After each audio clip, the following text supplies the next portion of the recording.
A lot of this isn't going to make sense to you, and I'm sorry about that. I'm just gonna start at the beginning, with the house.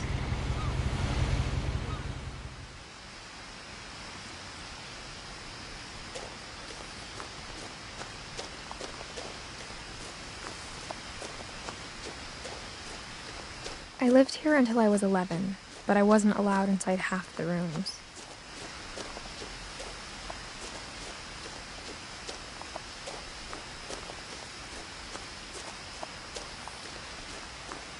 I hadn't been back since my brother Lewis's funeral.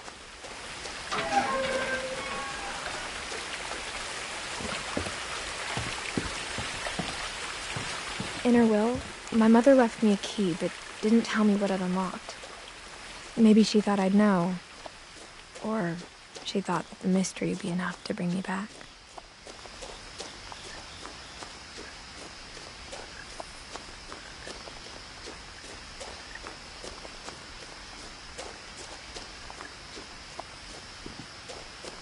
No one had driven this way in a long time, but I saw a few hoof prints.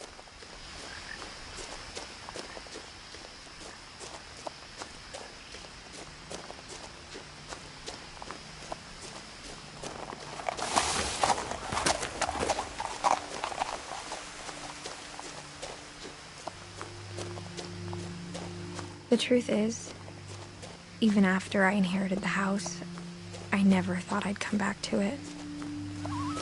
But now I had questions about my family that only the house knew the answers to.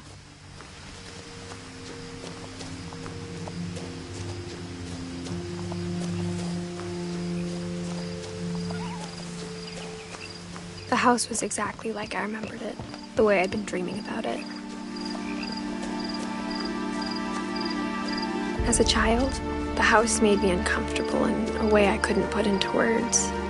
Now, as a 17-year-old, I knew exactly what those words were. I was afraid of the house.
I hoped the key might unlock the front door. It didn't.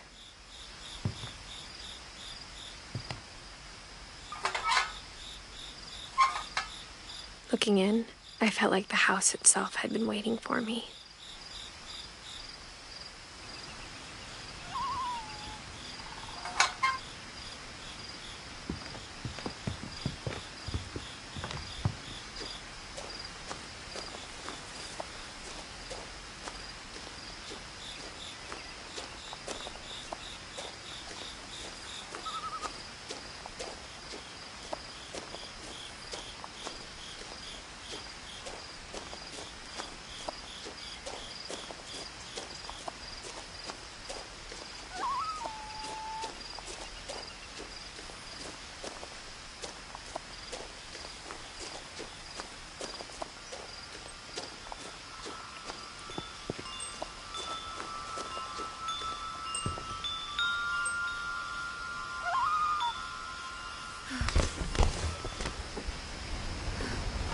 Crawling through the doggy door used to be a lot easier when I was 11.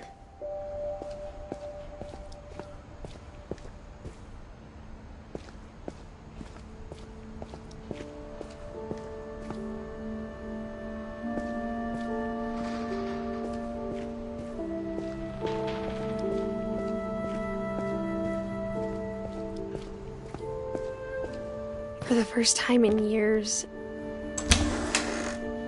I felt like I was home. But instead of a family, there were just memories of one.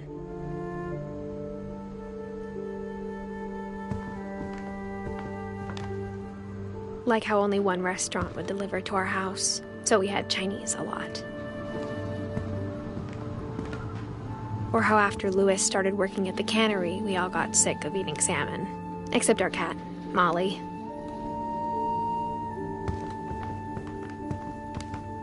Nothing in the house looked abnormal. There was just too much of it, like a smile with too many teeth. A lot of things got left behind in the whirlwind of that last night.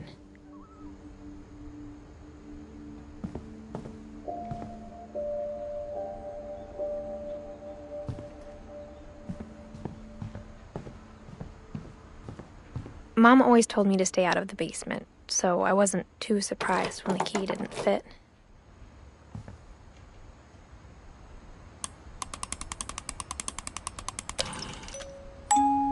Great-Grandpa Sven built a music box for Barbara, along with the rest of the house.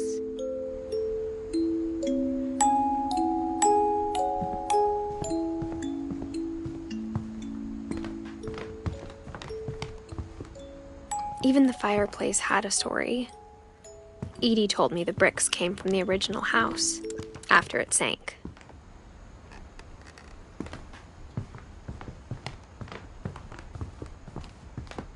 The table was still a wreck from the night we left. It was like a bomb had gone off, killing everyone but sparing the furniture.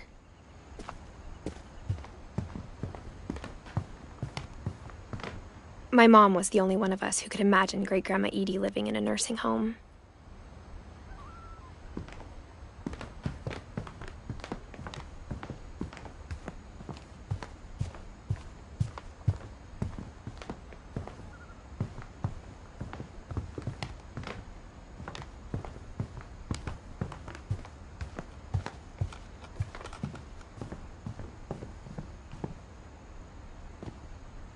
After Milton disappeared, Mom sealed up all the bedrooms.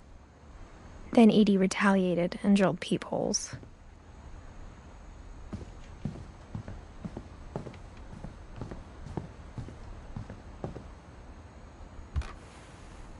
My Grandpa Sam spent 7 years sharing a room with his dead brother, Calvin.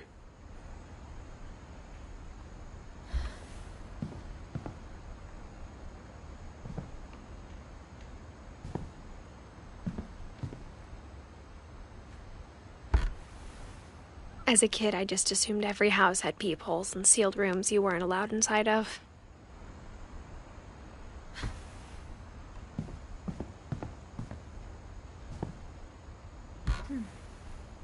The last time I was in Edith Sr.'s room, I was 10 and she was painting my portrait.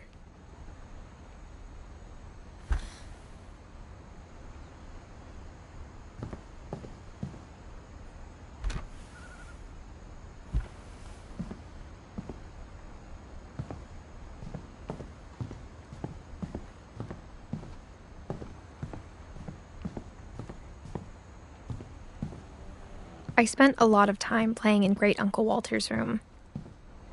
I think my mom sometimes regretted not sealing it up.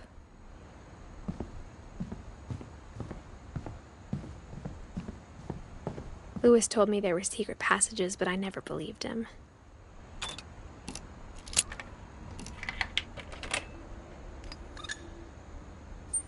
Turns out, my mom was really good at keeping secrets. Now it was time to find out what my mom had been afraid of.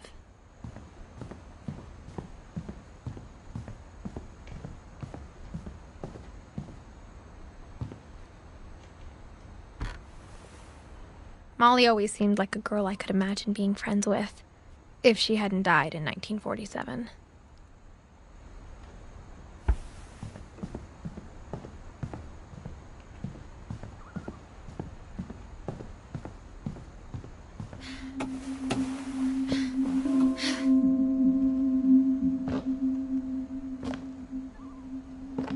From the paintings on the wall, it was clear my brother Milton had been here before me.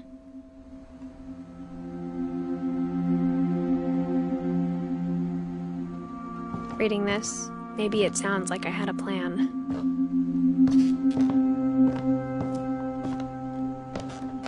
But I had no idea what was behind that door.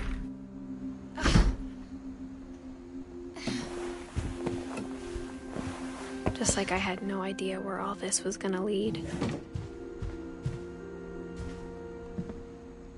I grew up looking at Molly's room through the peephole. Being inside for the first time, I felt like I'd stepped behind a painting.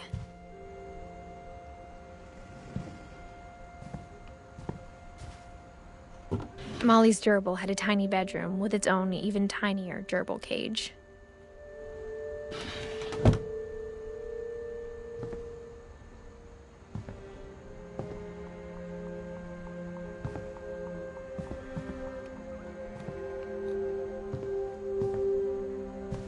I got the sense Edie had spent a lot of time here, before my mom sealed the doors.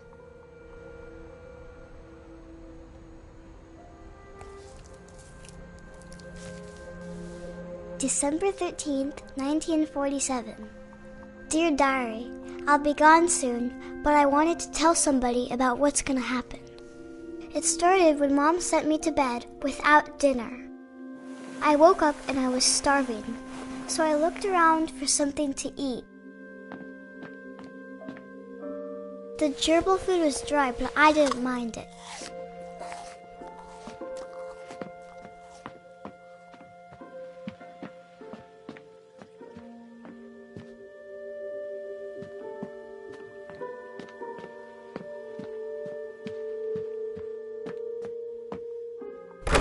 Mom, can I come out now?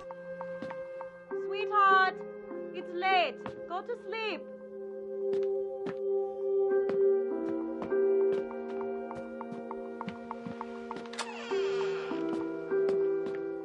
I kept eating and eating.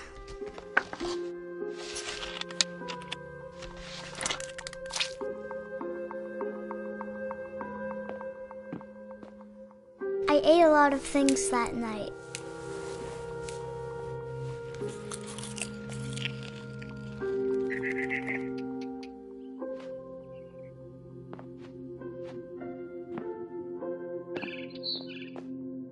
Then I heard chirping outside my window. It was a barn swallow going back to her nest. I reached out for her.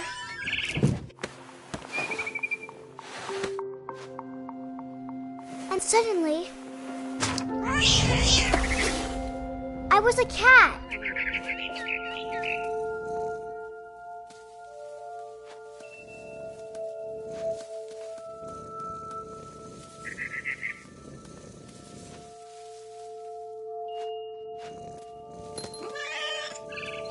I tried to be quiet, but the bird was really scared.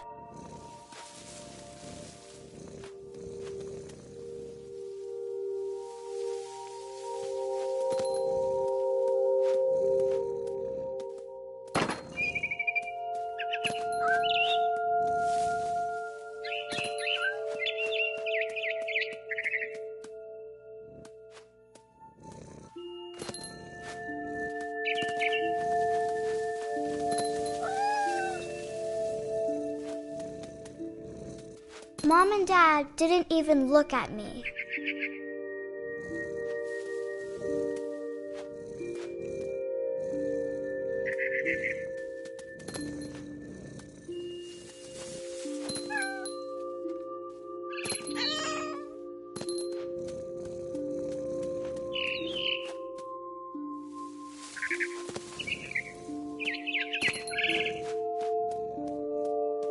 I jumped and I almost got her.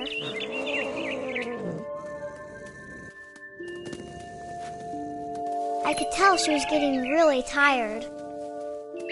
Now I was up in the big tree. I promised Dad I wouldn't climb it anymore.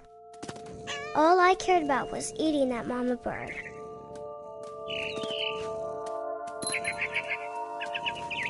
I gobbled her up.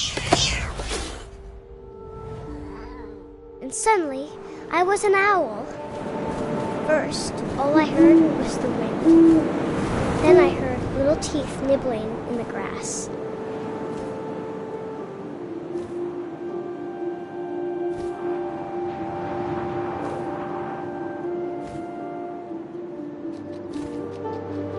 Rabbits.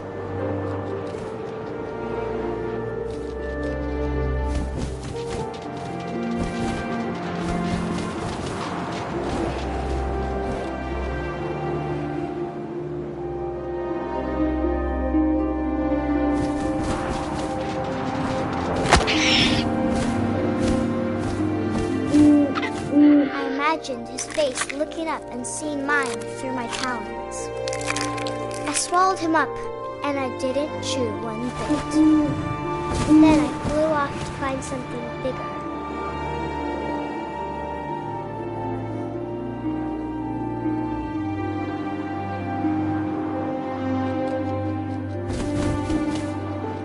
A mama rabbit.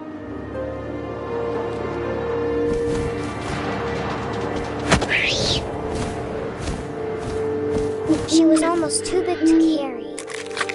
I started choking, but I couldn't stop eating. And suddenly, I was a shark.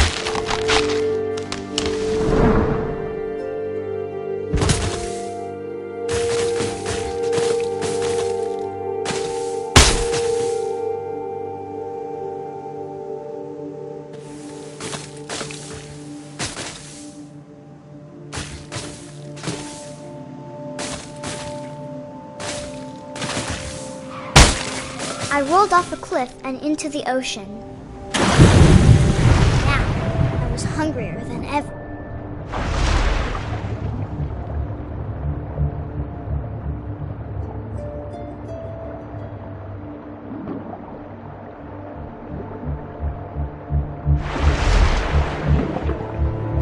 I wanted fat, juicy seals.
Flipper, and it tasted really good.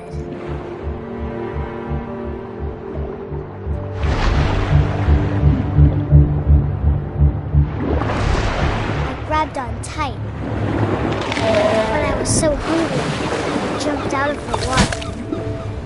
When I opened my eyes, everything had changed.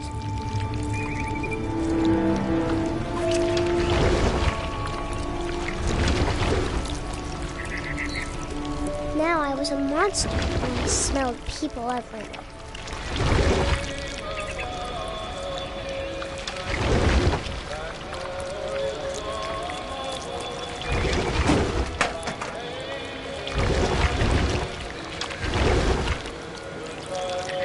I was big, and I moved real quiet.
He was brilliant with the rescue razor.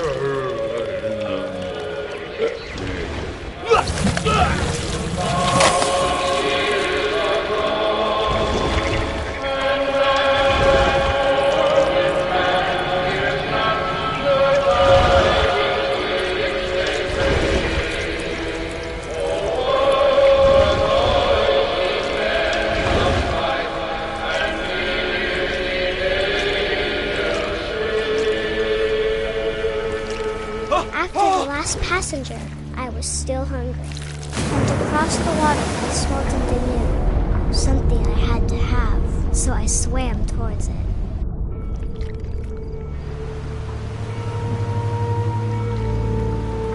I slithered onto the sand, and the good smell went into an old pipe.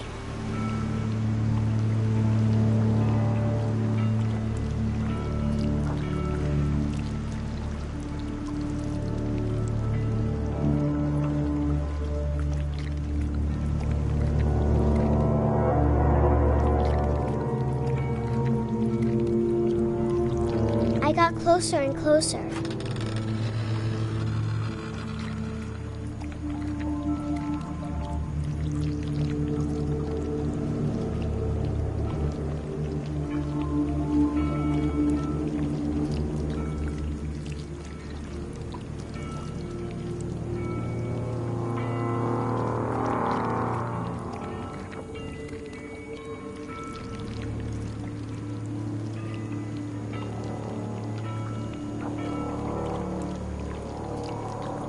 All of my stomach started growling. And suddenly, I was me again. I held my breath for a long time, but I couldn't hear anything. I think it's waiting for me to fall asleep. But it's not going to wait much longer. It needs to feed, and we both know I will be delicious.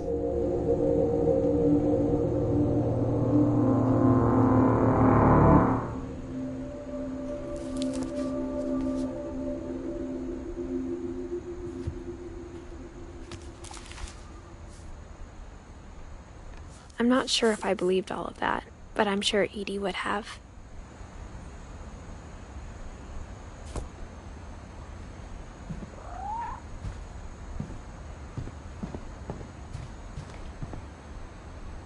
I can't describe it, but I felt like some part of Molly was still here.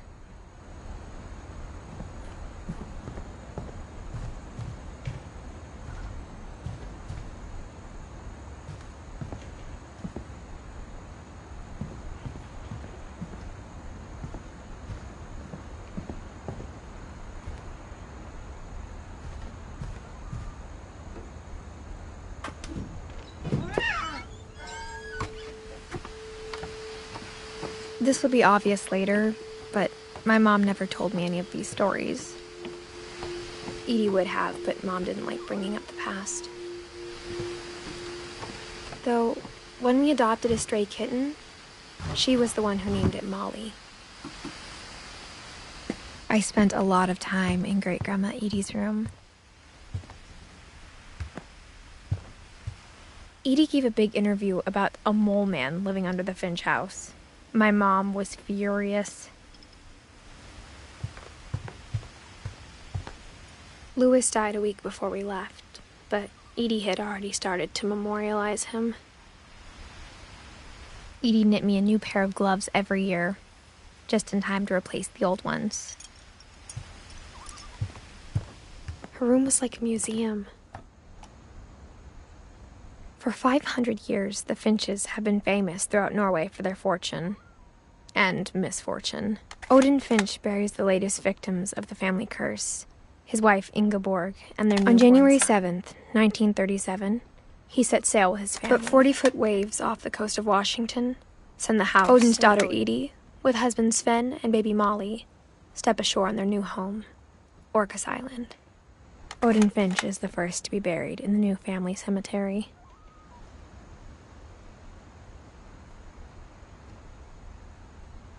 His daughter Edie is already dreaming of a new Finch house.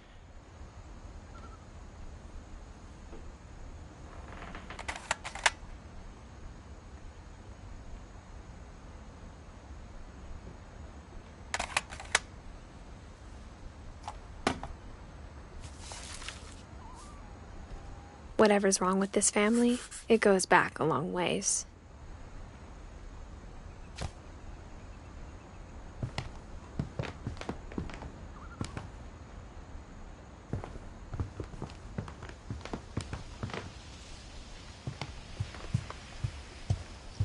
Even in her 90s, sometimes Edie seemed a lot younger than my mother.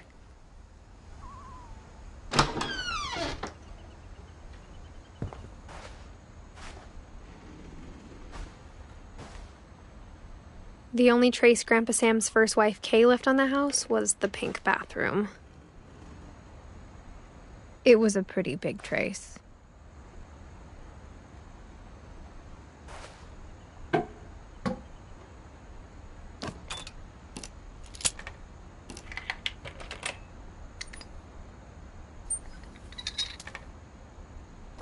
There's a secret in this bathroom.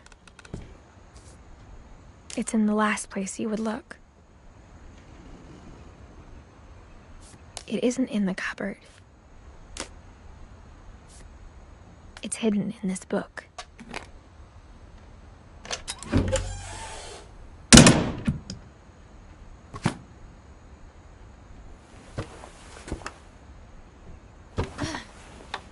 Sven gave Sam an old camera he'd refurbished.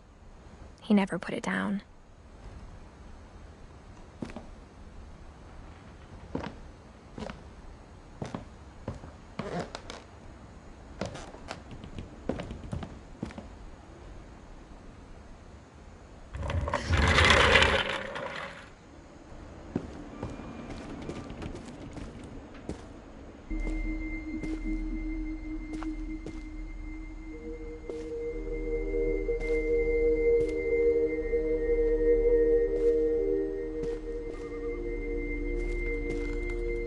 I knew Grandpa Sam had a twin, and that he never talked about him. I guess my grandpa didn't like history any more than my mom did.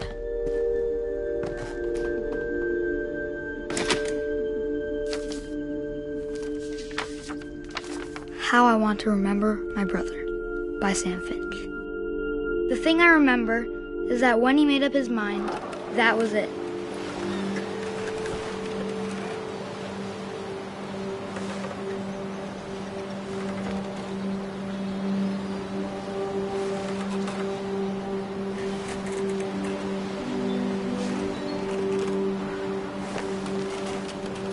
My brother said he'd die before he ate another mushroom, and he did.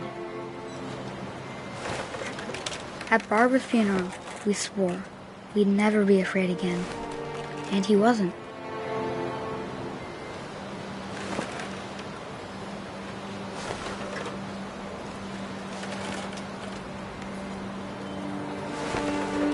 I think Calvin always wanted to fly.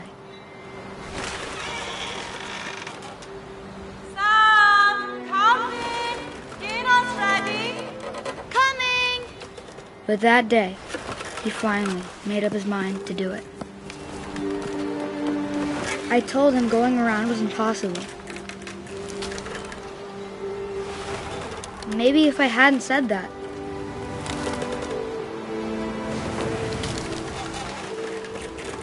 Alvin, I'm not gonna tell you again. Maybe if the wind hadn't picked up.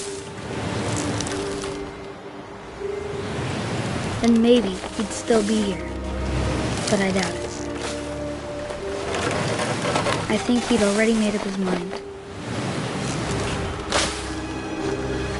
That's what I want to remember about my brother.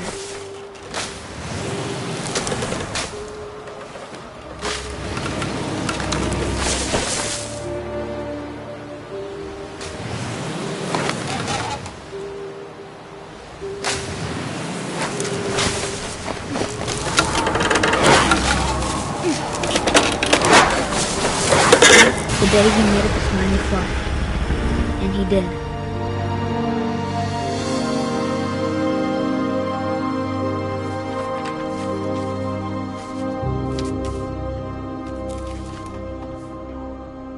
Calvin's story felt strangely familiar. When I was younger, I remember trying to do the exact same thing.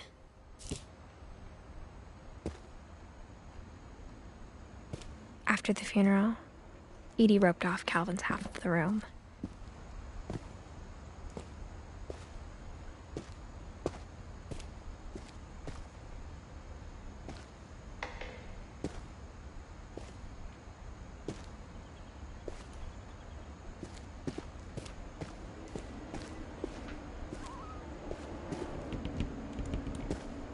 Mom said Grandpa Sam enlisted at 18 and never set foot in the room again.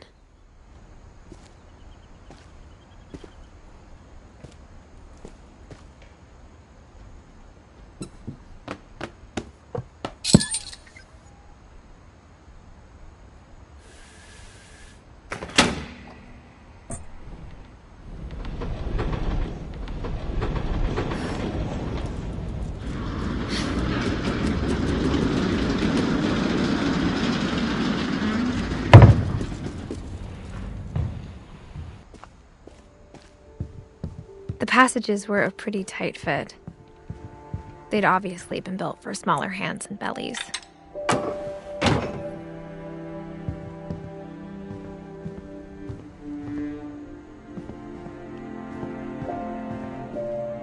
Mom must have locked the third floor stairs on the night we left. Whenever people ask me about my family, the first thing they always want to know about is Barbara.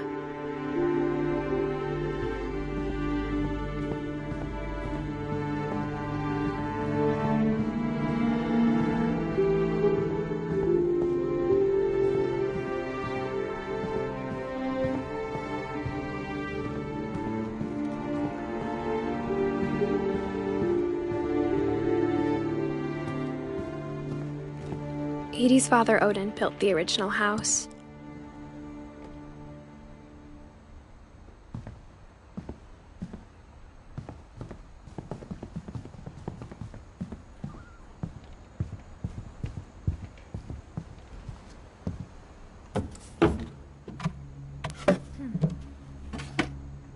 Growing up, I always thought of Barbara as a child star. I never thought about how hard it must have been for her afterwards.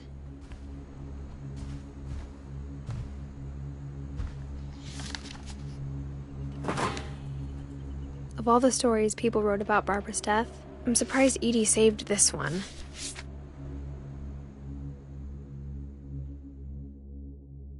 Old Jack here with another ghastly tale inspired by America's most unfortunate family. I'm calling it The Surprise Ending of Barbara Finch. As a child star, Barbara was famous for her scream. Now at 16, she was all washed up. A has-been. But in a lucky break, she'd been asked to perform her signature scream at a local convention for monster movie fans. It was just the boost her career needed. Unfortunately, her scream hadn't aged well. Getting better. I think you just need the right motivation. Her biggest fan and current boyfriend, Rick, was about to demonstrate when... Scream. It was Barbara's father, Sven. He'd slipped into a table saw and had to be rushed to the emergency room. So Barbara got stuck babysitting her youngest brother, Walter. Her convention comeback was cancelled. Okay, I'm hearing frustration, but I'm not hearing terror. What if I tried... A gang of hoodlums in Halloween masks have been terrorizing Orcas Island tonight. Police are urging residents to... That came from the basement. You're right! Also, I loved your delivery on that. Why is your basement door locked? Because my dad likes making puzzles and secret passages. There's a key hidden in the music box. The secret is to keep winding and winding until finally the key pops out. Thanks, babe. I'll be back in a sec. 20 minutes later, Rick hadn't returned. So Barbara went to look for him, right on cue. She reached for the music box.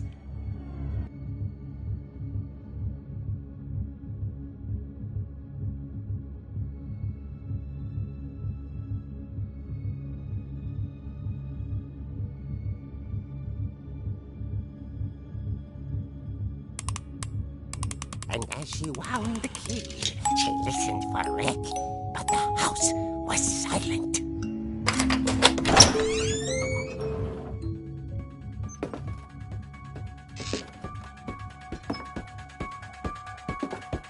She found Rick's crutch and imagined the worst.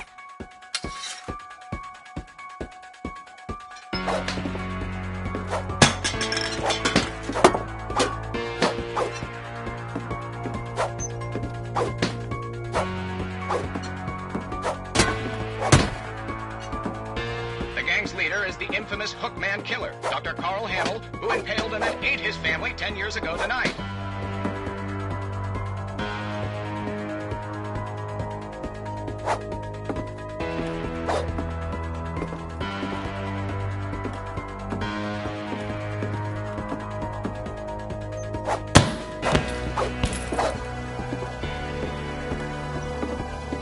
The old fridge rattled and grew still. Oh dear! Oh! Rick? Barb, relax. I was just trying to scare you to help you find your scream. Well, I'm not scared, Rick. I'm furious. Then act furious. All I'm getting from you now is that you're hurt and confused and you... She threw him out, but she kept a little something to remember him by. Barb, have you seen my other crutch? And she was still holding it when she fell asleep watching the Late Late Picture Show. Hours later... Barbara! Walter, what's going on up there? Ah! Okay, I'm coming up, but if this is a trick, you're dead, Walter.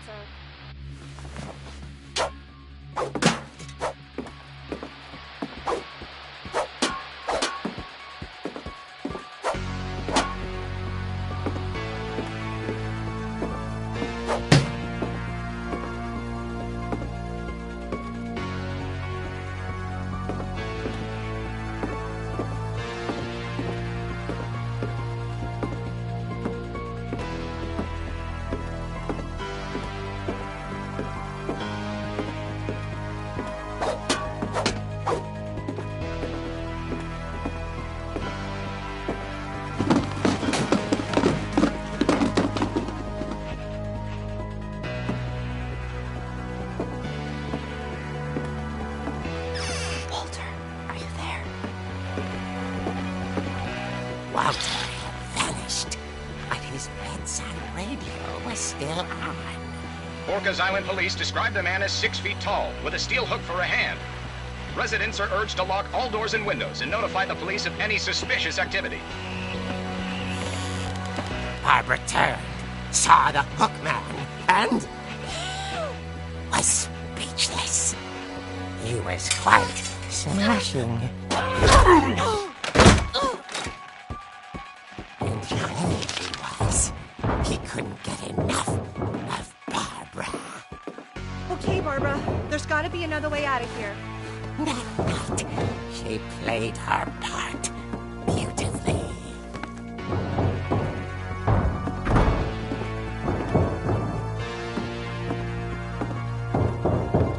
Molly's door hadn't been opened in years. The hinges groaned.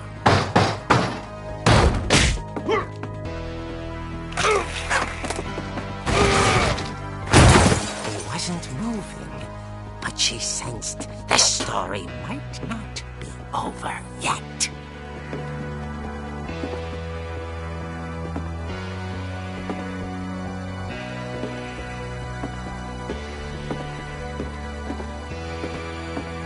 The hookman had vanished.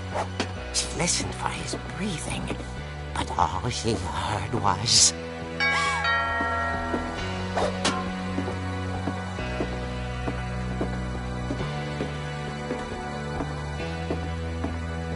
At the door, she heard whispering. It was coming from inside the house.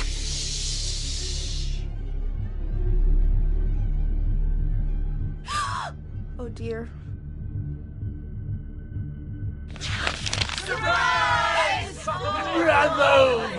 You were wonderful. The monsters had come to surprise her. For Barbara, it was a dream come true. Then she saw what kind of monsters they were, and she realized what was about to happen. She was going to be famous. And with her final breath, Barbara Finch gave the performance of her life.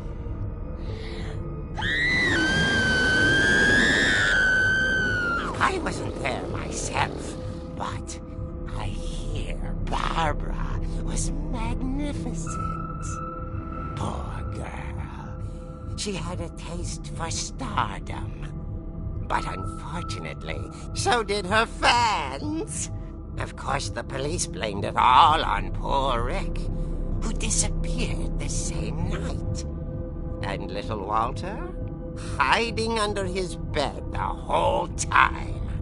He took it all pretty hard, but that's another story. As for Barbara, tucked inside the music box is all they ever found of her. Her ear. Now that's what I call a real eerie tale.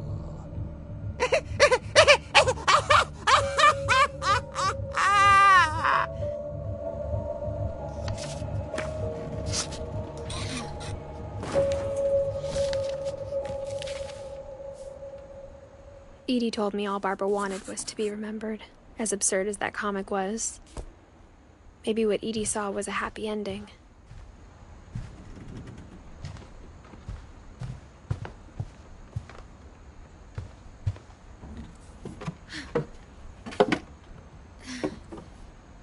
I guess now I know why Mom didn't like me playing with the music box.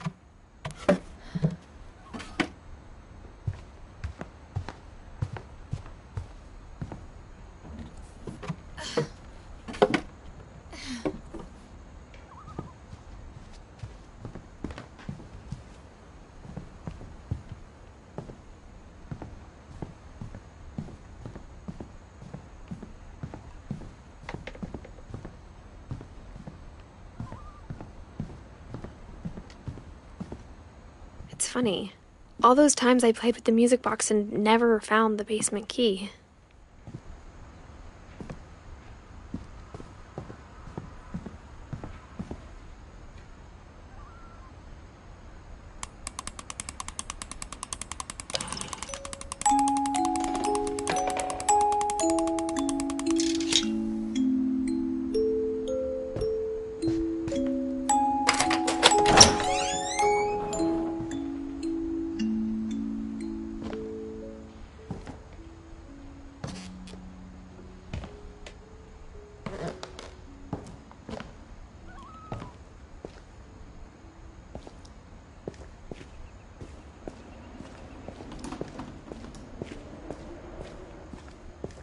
Mom said the basement was off limits, unless I wanted another tetanus shot.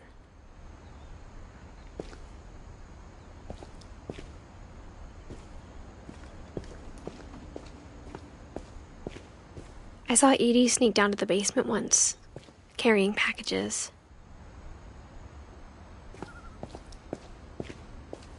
I thought maybe she was hiding presents.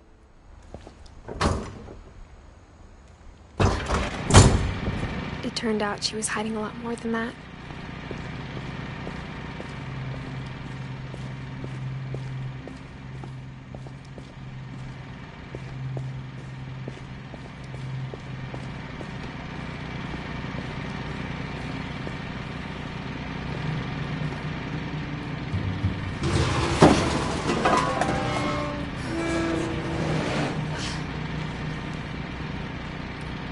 I remember asking Mom once about where Walter had gone. She said after Barbara died, he got as far away as he could. If there's a pattern in all these stories, I think it's that none of us has gotten very far.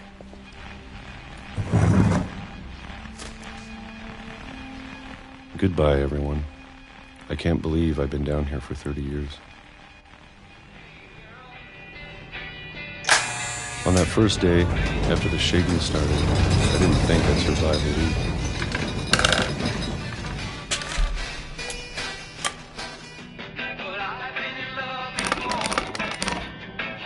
But after a few days, I settled into a routine. That's what kept me sane. Having a schedule, living for today. I always expected to be dead tomorrow. But if you wait long enough, you get used to anything.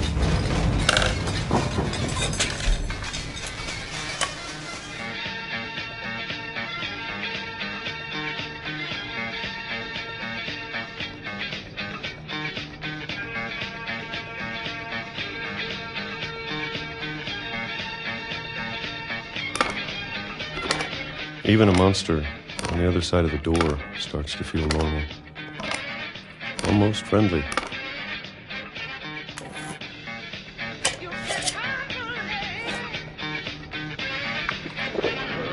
And then one day, everything just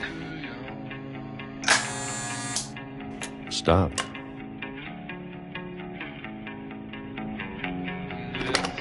Whatever that thing was, it was gone. Maybe it got tired of waiting. Or maybe I just got tired of being afraid.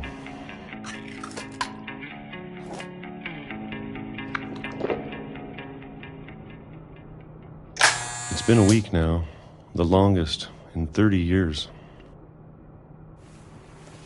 I'm done waiting.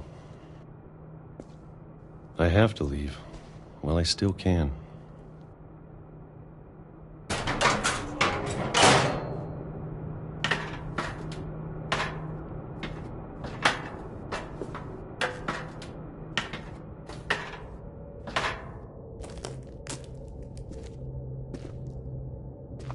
I know it's out there, somewhere. Killed Barbara.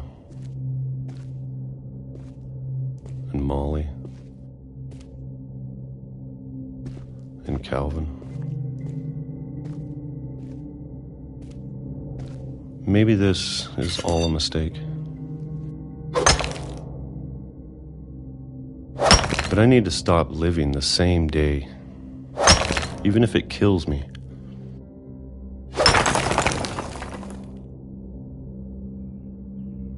Whatever's out there, I want you to know I'm ready for it. I'm going to appreciate all of it, especially the food. I don't mind if I only have a year left. Or a month. Or a single week. I'd be happy with one new day. I can already imagine the sun on my face.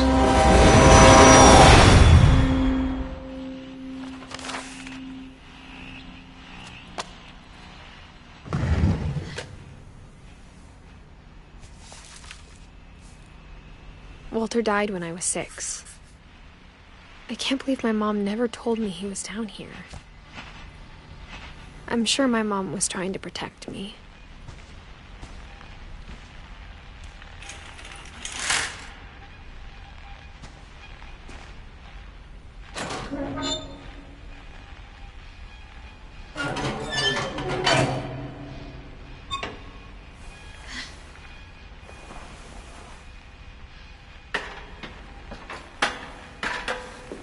Maybe she was afraid I'd end up like Walter.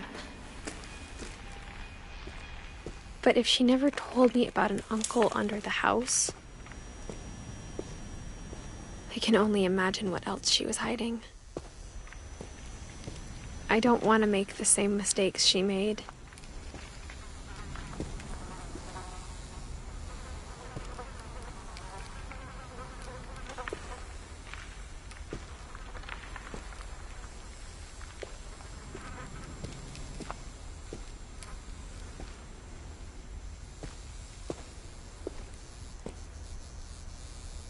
I'm trying to bury something that's still alive.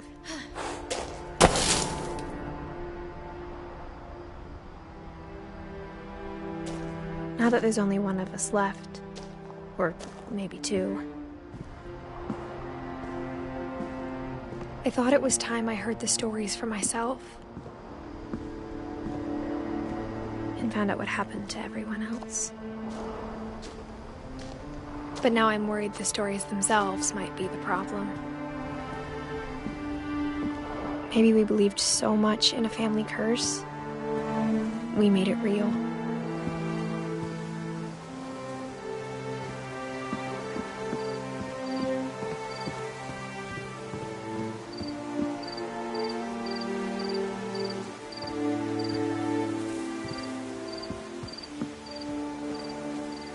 I don't know if I should even be writing this.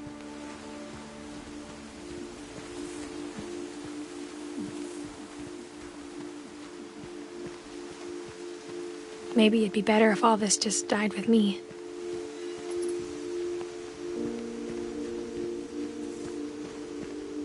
But I thought you should know about your family and the history you're a part of.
Though to be honest, I feel as lost as you probably do right now.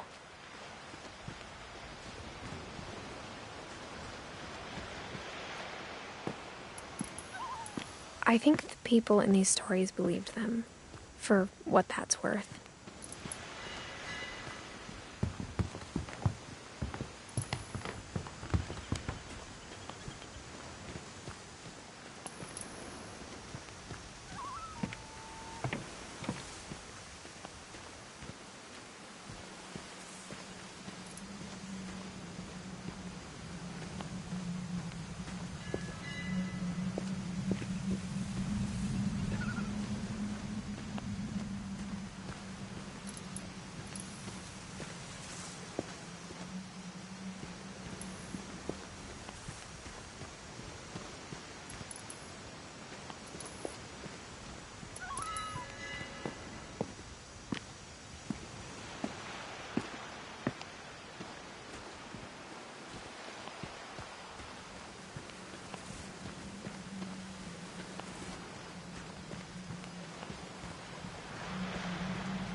And when you look at the house, that history of imagination and stubbornness and madness, any of it seems possible.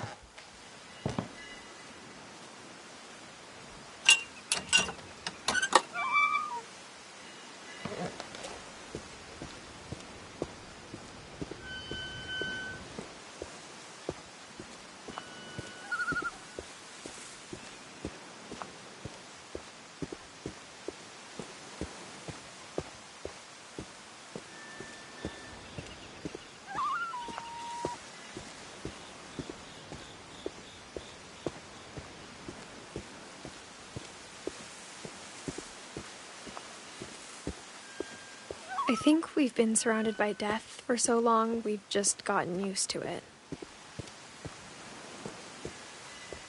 What kind of family finishes building a cemetery before starting the house?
It's embarrassing for me to admit this, but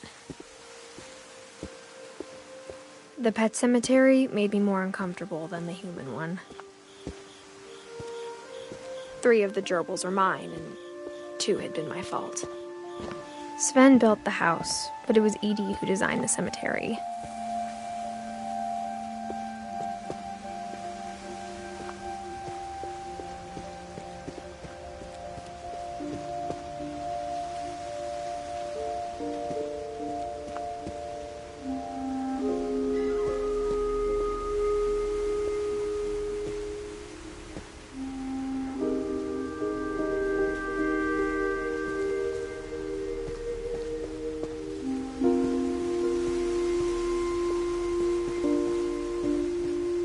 I'm sure Odin's monument had been Edie's idea. My mom was always trying to move on, but for Edie, the past never went away.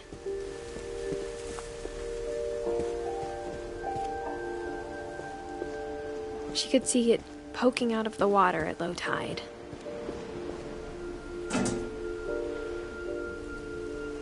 Edie said she dreamed about the old house every night.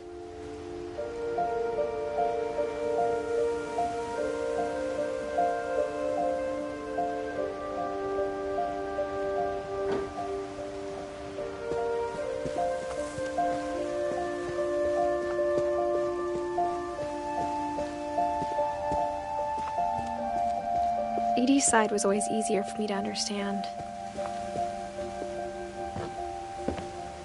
But the older I get, the more I can see where my mom was coming from. Her dad had been pretty strict, but it wasn't enough to save her brothers. She was just trying to do better.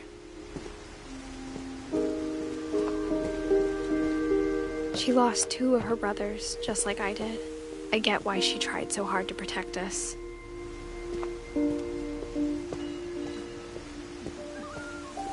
There's so many things I wish I could ask my mom now. Part of me thinks this is what she wanted all along. For me to come back someday and find everything out for myself.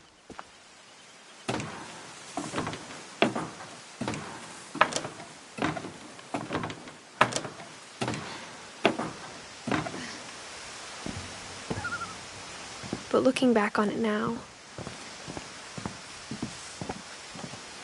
if she told me there was going to be so much climbing, I never would have come when I was 22 weeks pregnant.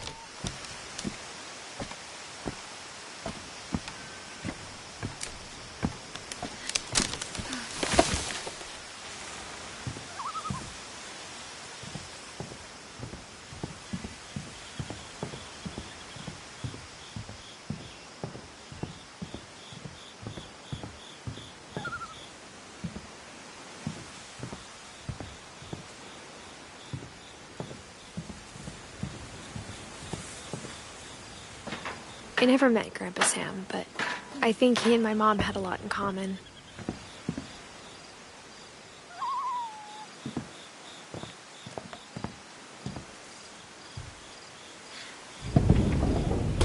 They were both pretty intense.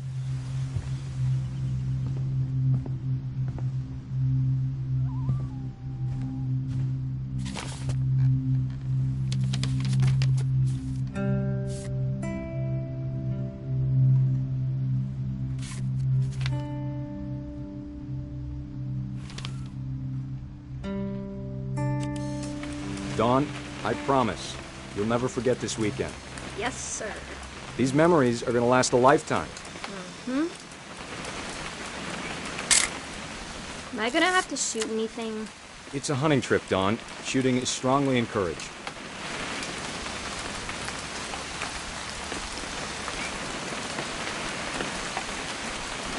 What? Perfect. It's gonna rain the whole weekend, isn't it?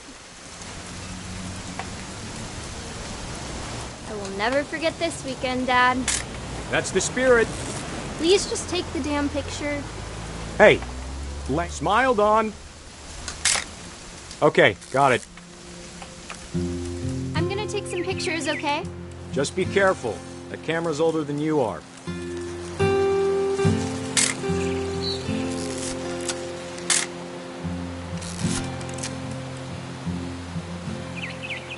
You're right, Dad. It's starting to clear up. Still freezing, though.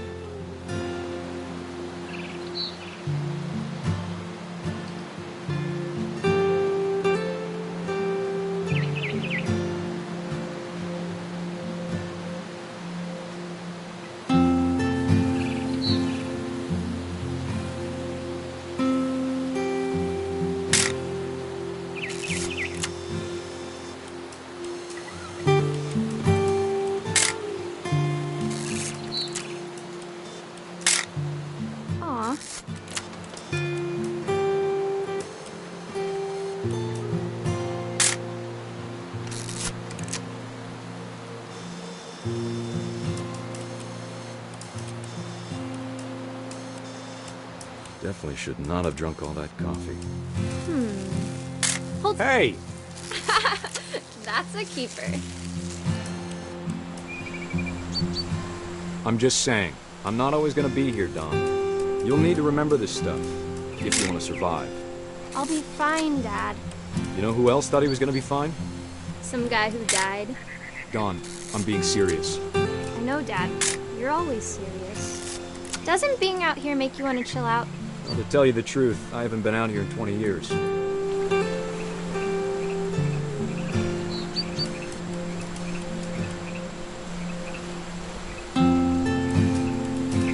Last time I was with my brother Calvin. Don, don't you think you could find something more interesting to photograph? Your grandpa Sven taught us how to fish, how to build a fire. We found an old logging trail. There were deer everywhere. I bet if I could remember where that trail was, we'd spot a buck for you in no time. Give me a minute to check the map.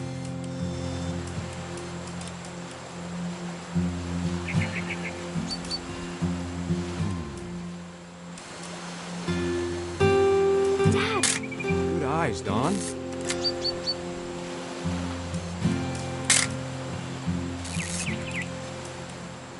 Before you take the shot, let me get a picture of you.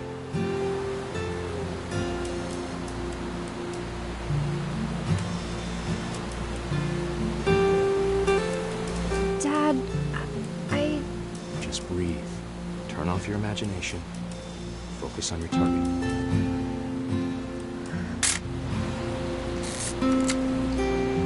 Let me get behind you. Do I have to do this? Don, you don't have to do anything. But if you want to survive, you'll need to be strong.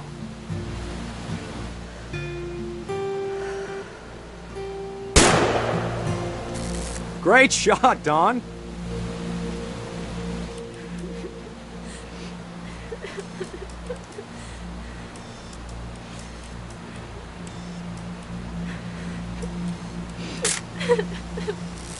I'm proud of you, Don.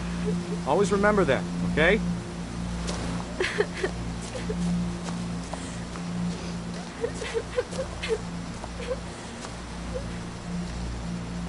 Sorry, Don. Just gotta reset the timer.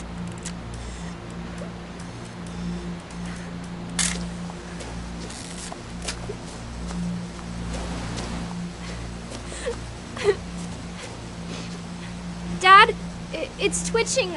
I think That's it's totally normal, Don. Just focus on the camera. Try not to think about... Dad!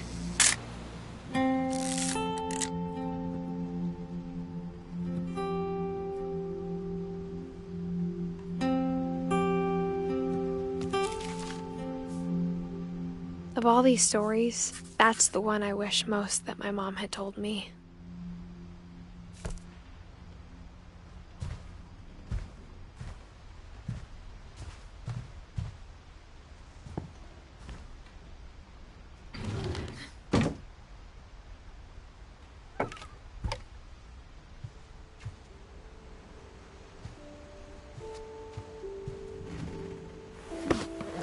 After Sam died, my mom and Edie got really close. They'd both lost a lot.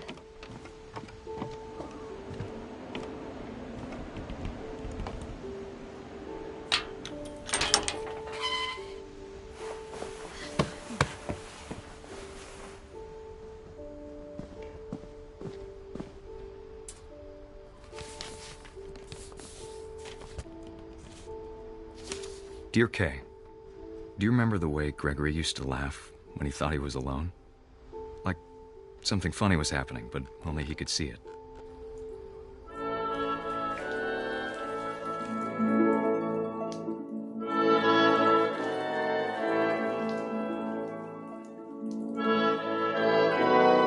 I think he saw things the rest of us don't.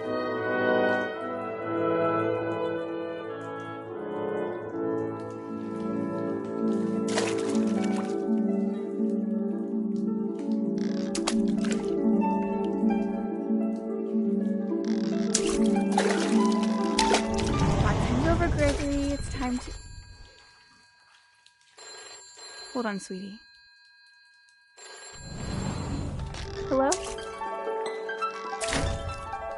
Sam, I told you I don't want to talk right now.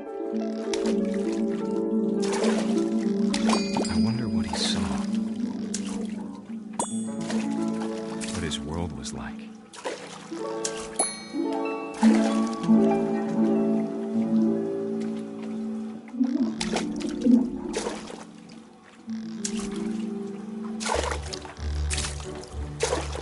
He reminded me so much of Calvin. Lost in his imagination. Whatever it was he saw.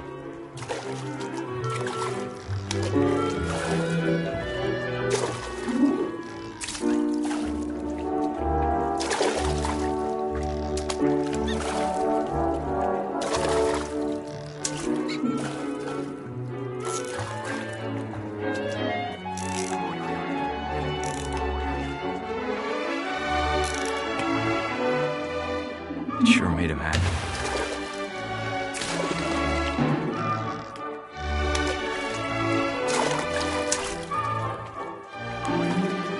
I know how silly it sounds.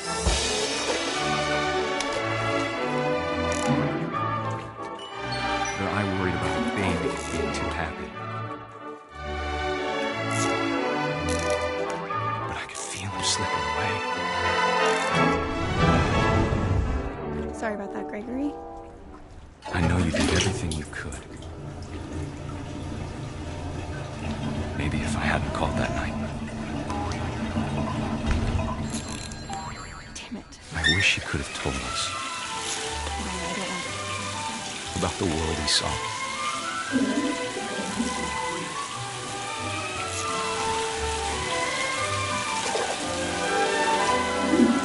There's so much I don't understand. About Gregory. About everything.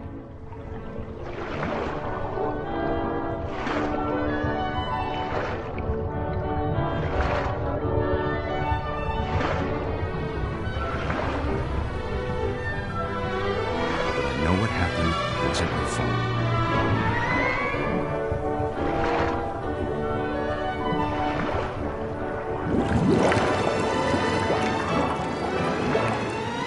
I'm sure he's happy. And he'd want you to be happy too. Good luck, Kay. Love, Sam.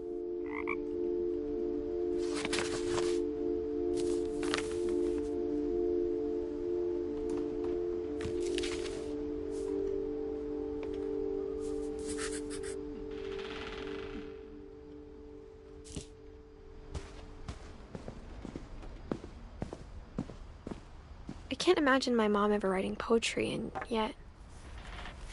A poem for Gus, who always said the wedding was a bad idea. Our father never hit us kids, at least not very hard, before the day my brother said with teenage disregard that he'd be dead before he'd see a wedding in our yard.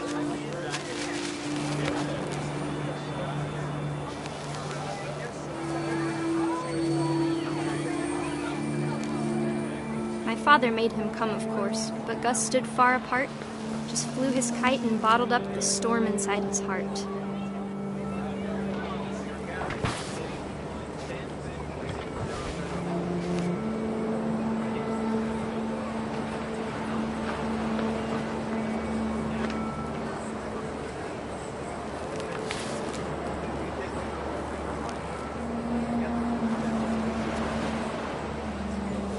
I tried to talk him out of it, but though he'd never met her, "We don't need a stepmom," were the words that I now remembered. pronounce you husband and wife. You may kiss the bride.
When the time for photos came, Dad ordered him to come here.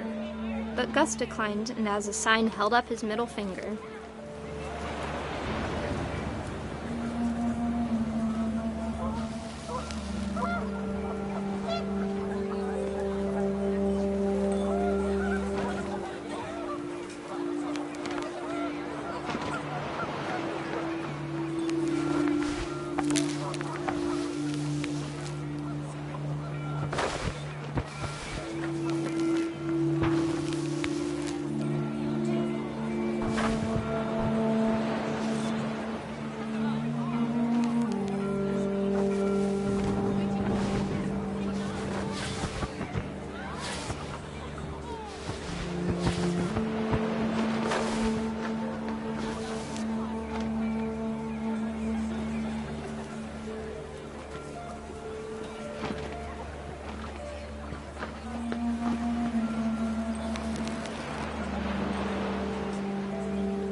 Wind picked up, and panicked geese appeared and quickly went. But all the humans did that day was go inside the tent.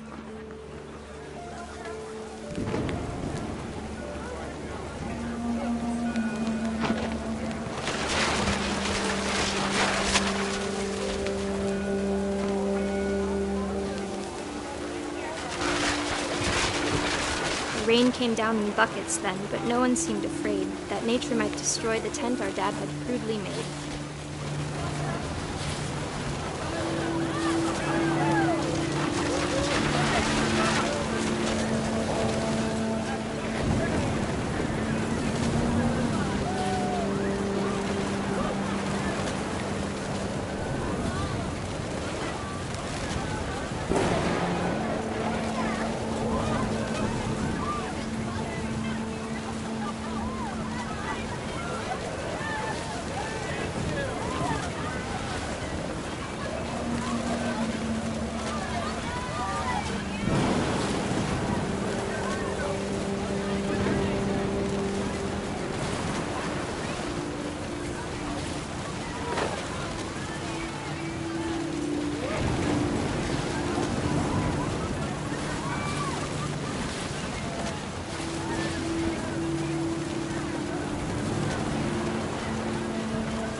Thunder sounded much too close and full of angry power.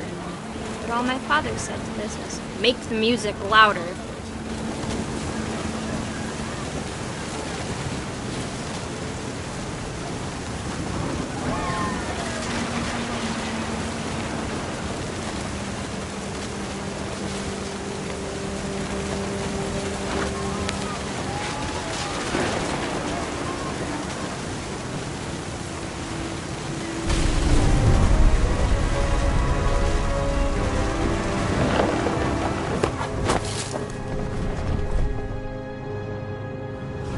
I wish that I could truly say I thought about you on that day. Out there on the beach alone, just you, the wind, the sea, and foam. But I didn't, until we found you.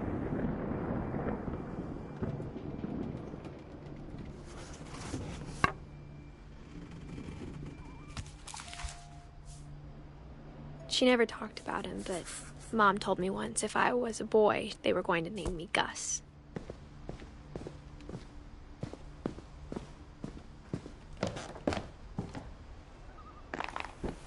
My mom moved up to the loft after her brothers died. At the time, it was as far away as she could get.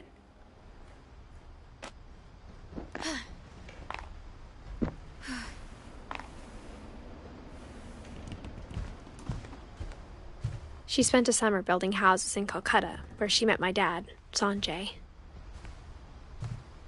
Religion was another thing my mom never talked about, but I think it helped her a lot after her dad died.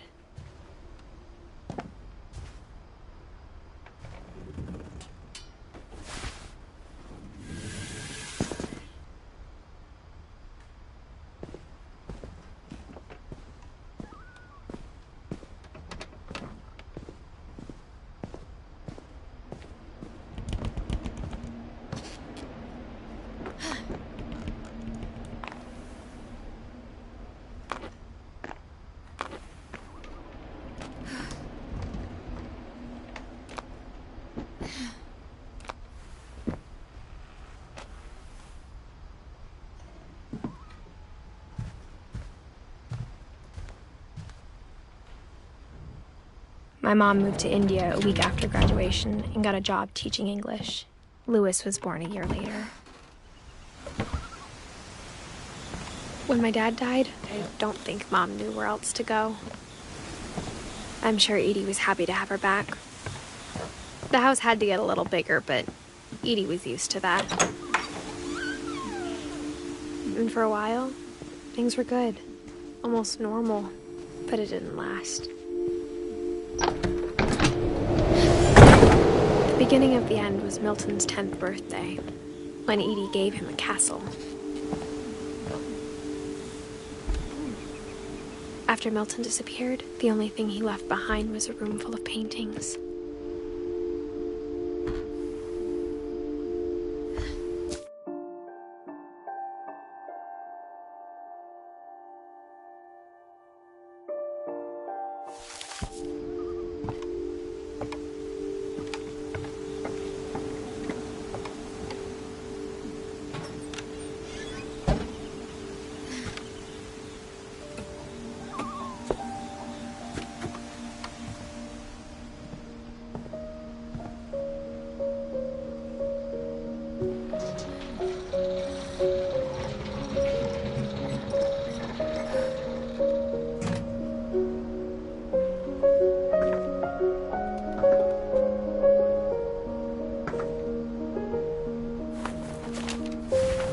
Milton Finch in The Magic Paintbrush.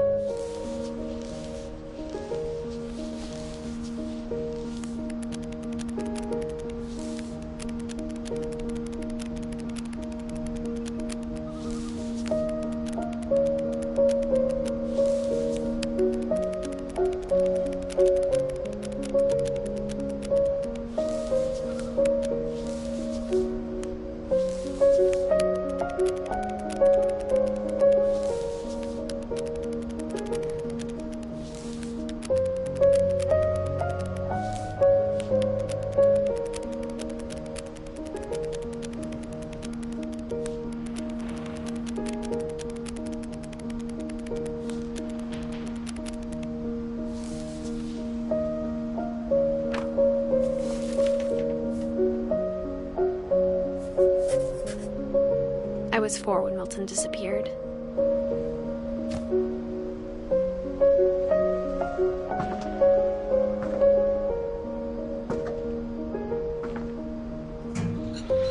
Mom spent months searching for my brother. Then she sealed the doors.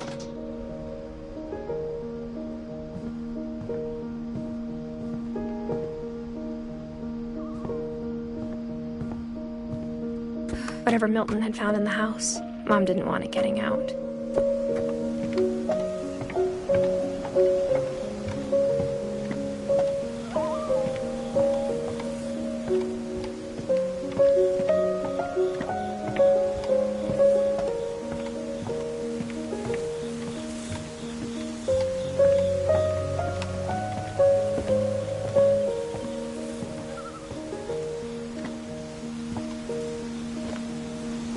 Mom definitely blamed Edie, but I think Louis blamed himself. After he graduated, he just spent more and more time in his room, until Mom got him a job at the cannery.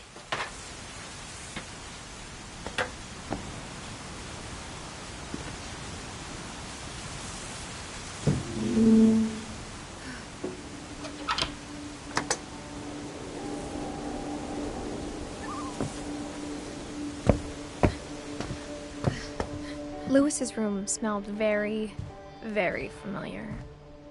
That part of him lived on.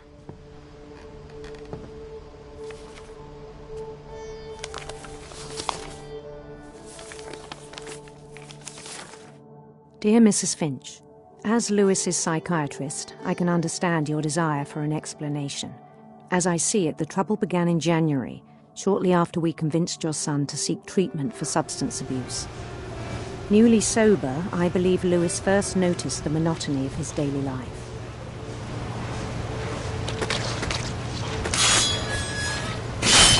He kept working at the cannery. But he withdrew part of himself. In our sessions, I saw the same behavior. His mind began to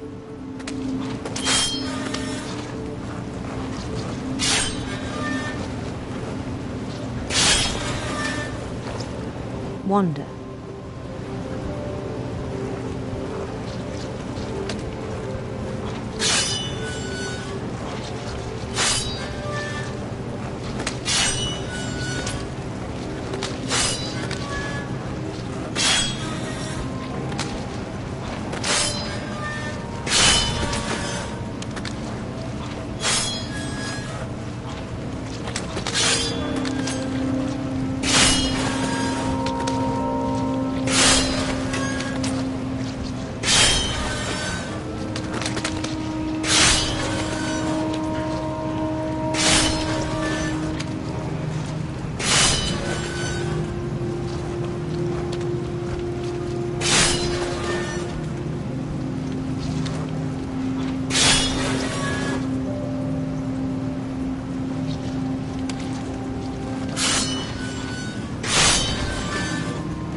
I asked him to describe it.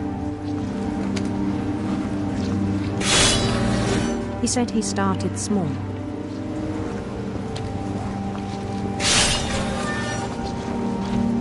Imagining a labyrinth. He'd feel his way about.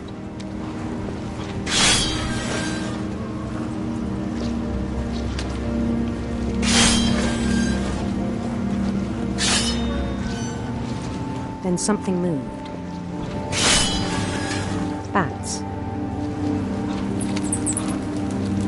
And toads.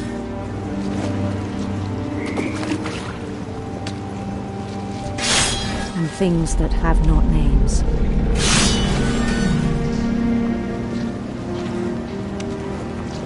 He knew it was all in his head.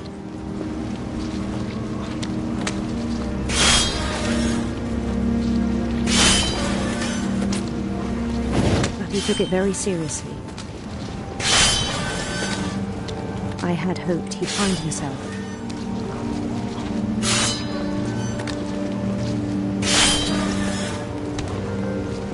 But he found something more. I worried about him then, daydreaming at the cannery.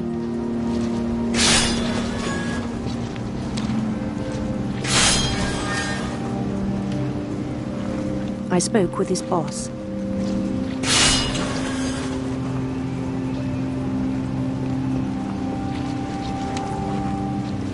But he said Lewis had become a model employee. Methodical, tireless, focused.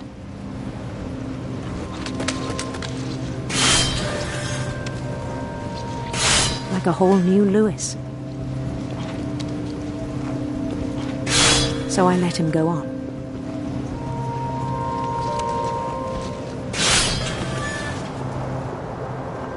I even encouraged him. It seemed very promising at first. He told me he'd made a new friend.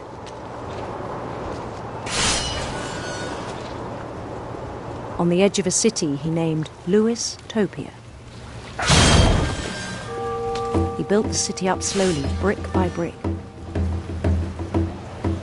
Then he made musicians.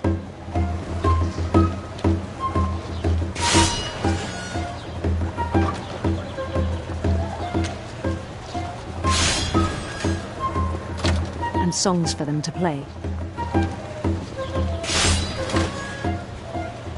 He talked about starting a band. And he was always humming something. Every day his imagination grew stronger.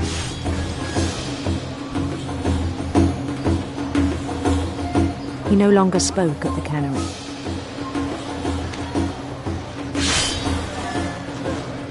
But his chopping was as reliable as ever. Then one day it struck him that all the cheering crowds, even the stones under his feet, were all in his imagination. So he could do whatever he wished.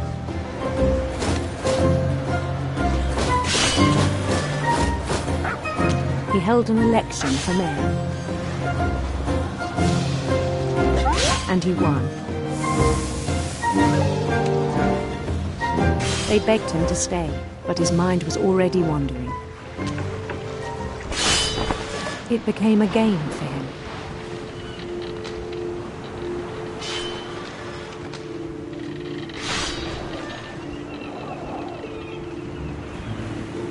He'd conquer a city, then immediately push on.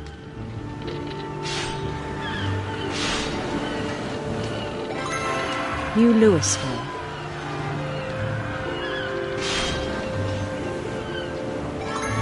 St. Louis.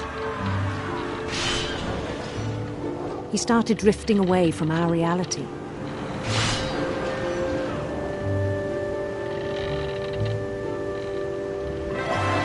Minneapolis, until one day he forgot to go home from the cannery.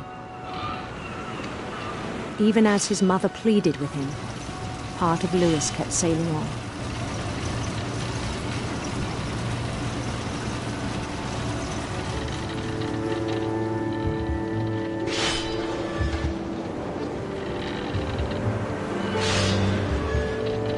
In Louisburg, he heard rumors of a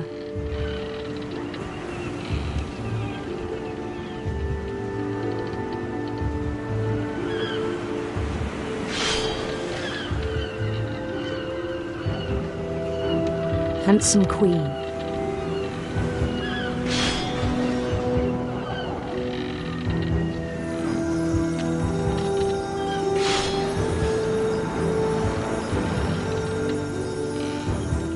The queen was on her own quest for sinister serpents.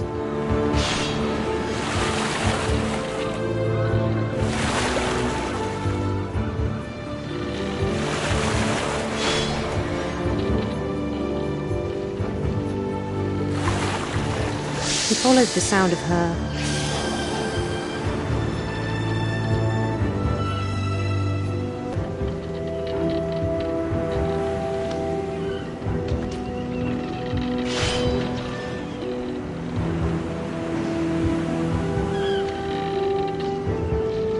silver harp.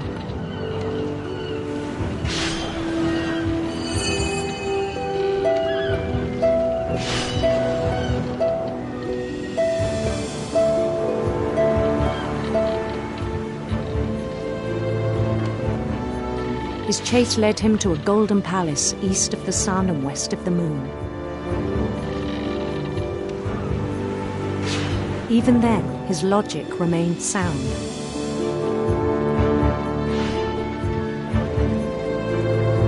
He knew the world was all in his imagination.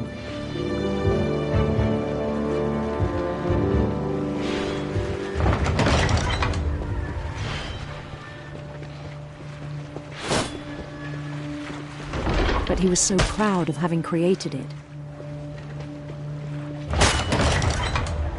In his own eyes, he'd become something greater than a king.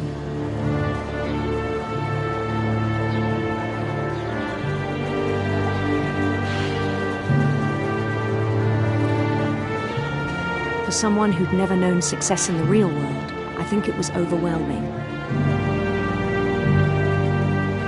And then it struck him that the real Louis was not the one chopping salmon, but the one climbing the steps of a golden palace.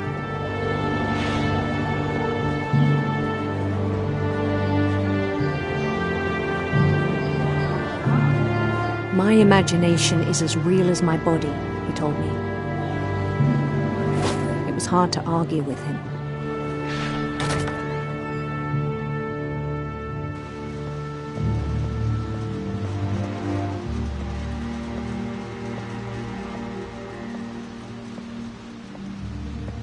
He began to forget the world we know.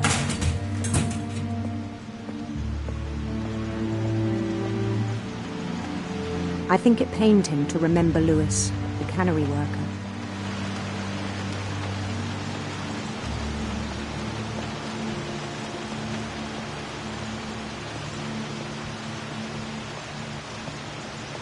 He began to despise the man with a royal contempt.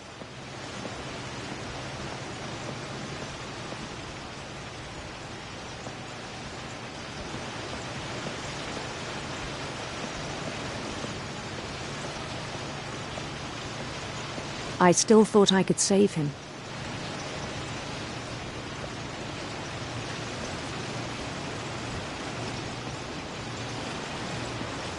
Even after he said he was being crowned king over all the lands of wonder. The palace would be packed with his companions.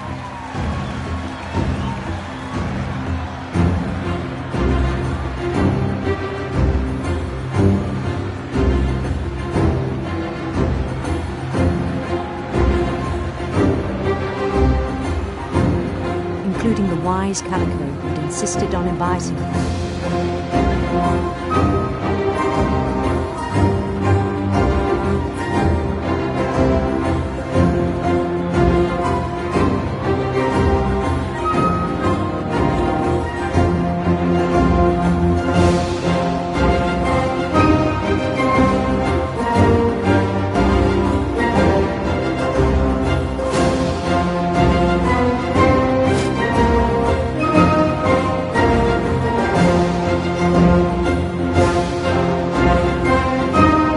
Queen waited, holding his crown.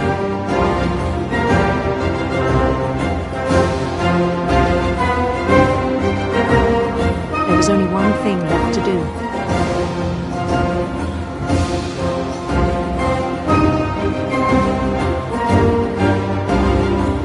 Bend down his head.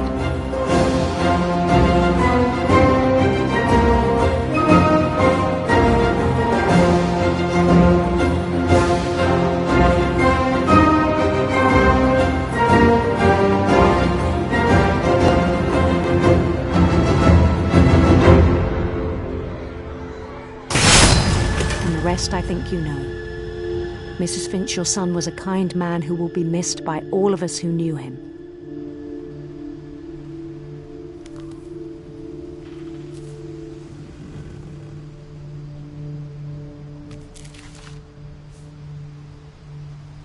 My brother was really cool. I wish you could have met him.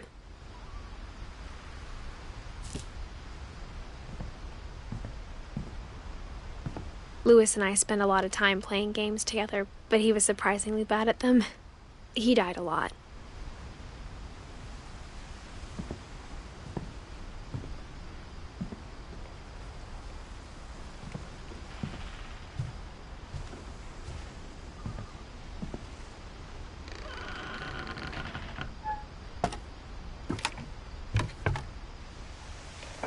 On the way back from Louis's funeral, my mom told me to start packing.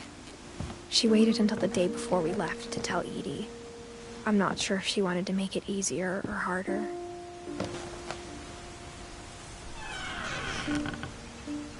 I wish we'd stayed. But I understand why we left.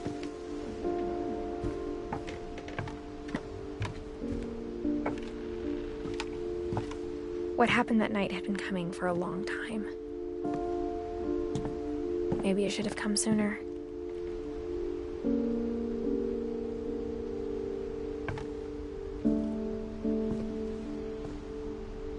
But it had to end one way or another. All that's left now is to tell you about that last night.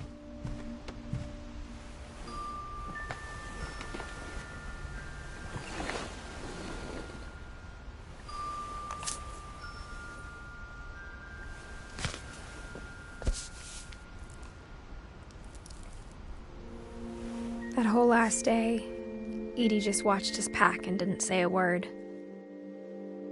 Until supper, when she raised her glass and said, "To our final night together, and all our final nights apart." Grandma, you know what I said about alcohol. Some of your medications are very Edith, specific. I left a present for you in the hallway. Why don't you go open it? The grown-ups have to argue now. I'm sorry, you're right. We're all leaving tomorrow. Let's just enjoy our last... I'm not leaving. Edith, you're excused.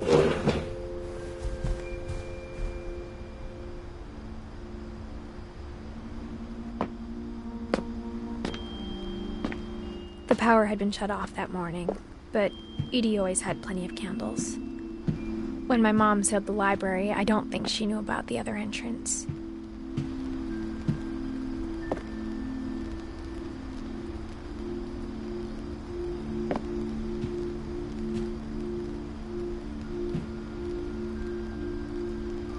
Or that Edie had a key to it.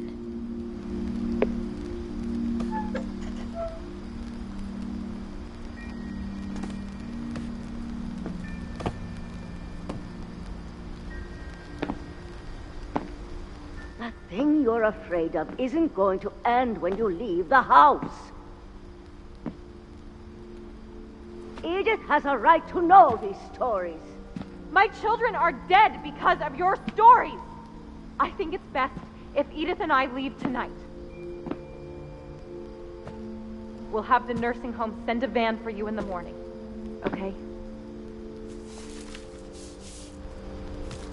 Dear Edith, there's so many stories I wish I could tell you, but there's only time for one. This is about what happened on the night you were born. That night, the tide went way, way out.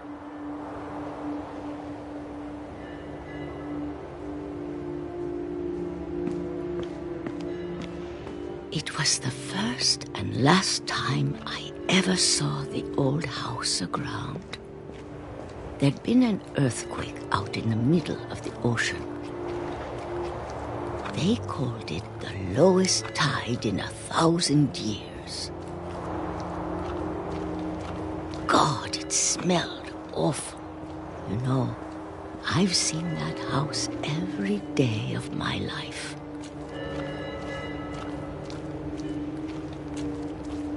But I never thought I'd go back to it.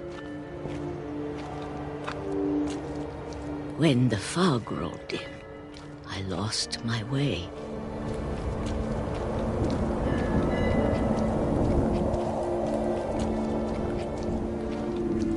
I got turned around.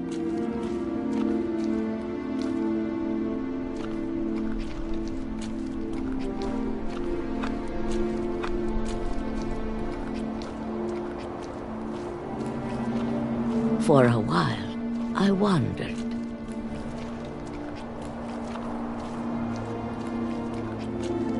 I started seeing things.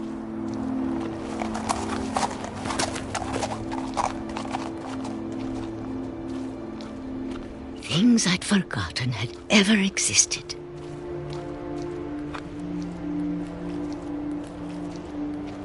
But when I saw them, they felt like old friends. That night, a lot of things came back to me. Or maybe I came back to them.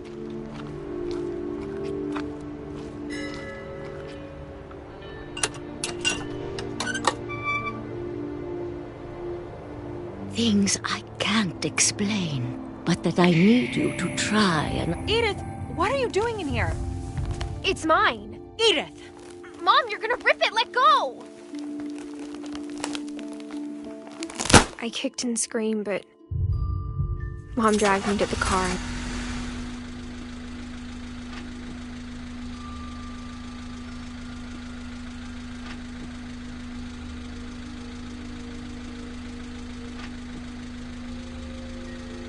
I never saw Great-Grandma Edie again.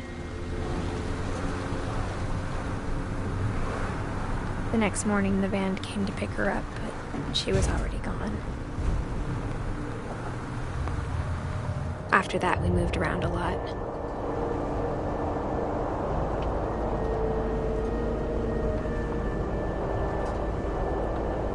We both tried to make the best of it.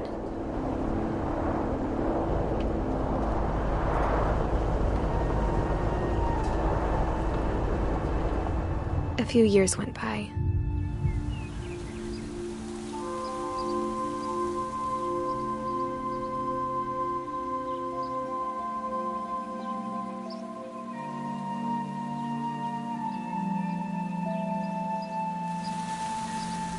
My mom didn't like to talk about it, but she started getting sick a lot. The rest happened pretty quickly. She got better for a while, and then she didn't.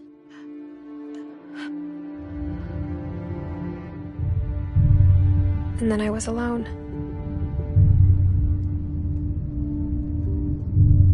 The last Finch left alive.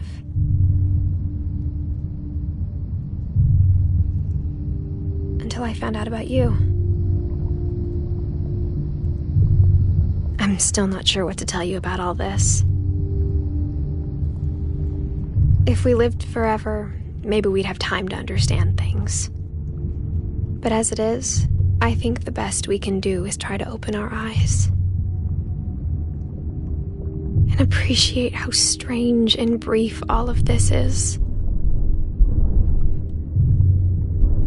This journal was supposed to be for you. But now I hope you'll never see it. I just want to meet you and tell you all these stories myself.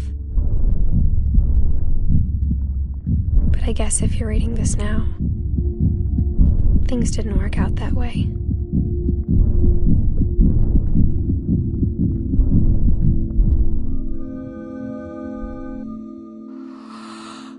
This is where your story begins.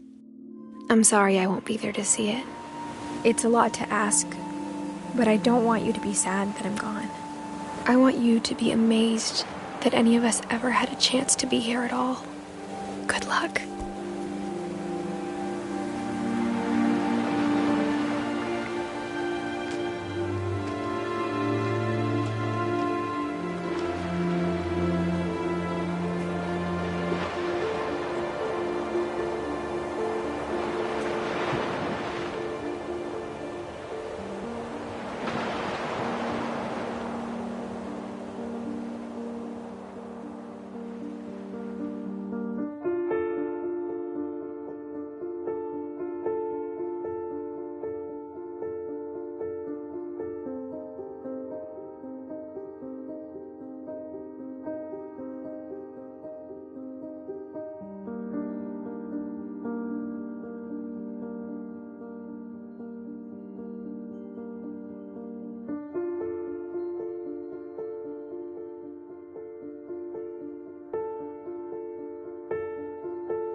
A lot of this isn't going to make sense to you, and I'm sorry about that. I'm just gonna start at the beginning, with the house.